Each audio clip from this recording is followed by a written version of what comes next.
What if I told you that a war in 17th century Europe killed nearly a third of its population? A devastation that makes even World War I's casualty rates seem less staggering by comparison. This wasn't just a conflict. It was a societal collapse, a brutal crucible that forged the modern world. We're talking about the 30 Years' War. In the early 17th century, Europe was a powder keg. The Holy Roman Empire, a vast but fragmented entity, was at its heart a mosaic of hundreds of independent states. Religious tensions simmered violently between Catholics and Protestants, a legacy of the Reformation. Political ambitions of powerful dynasties, especially the Habsburgs, added fuel to the fire. The spark ignited in 1618.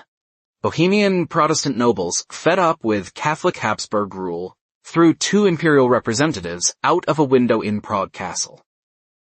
This defenestration of Prague wasn't just an act of defiance. It was a direct challenge to imperial authority, triggering the Bohemian Revolt and escalating into a continental inferno. What began as a localized religious dispute quickly became a struggle for European dominance. Denmark, then Sweden, and finally France, each with their own political agendas, intervened.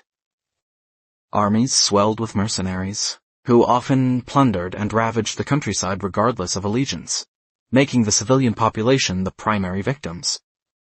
The conflict reached a critical turning point with the intervention of Sweden's Lion of the North, King Gustavus Adolphus, a military innovator ahead of his time.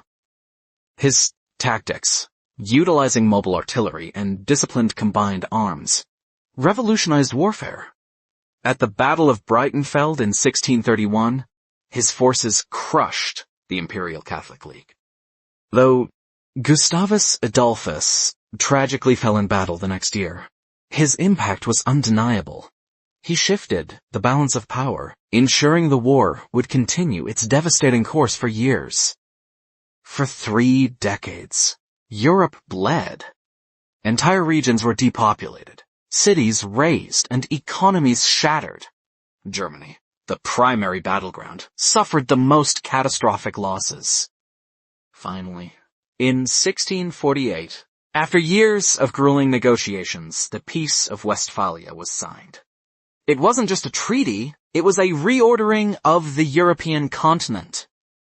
This landmark agreement established the principle of Westphalian sovereignty. Each state had exclusive sovereignty over its territory, free from external interference. The Holy Roman Empire's power was permanently curtailed, and the concept of a Europe dominated by independent, sovereign nation-states was born. Religious divisions were largely settled. The 30 Years' War, born of religious fervor and political ambition, ultimately taught Europe the brutal cost of unchecked conflict and the necessity of diplomatic solutions. Its legacy is profound. The Peace of Westphalia laid the very foundation for modern international law and the system of independent states that governs our world today. From the ashes of Europe's bloodiest century emerged the blueprint for our contemporary global order. The 30 Years' War reminds us of history's enduring power to shape our present. If you found this journey through a pivotal moment in history insightful, please like this video and subscribe to Bygone Vault for more deep dives. What historical story should we unlock next?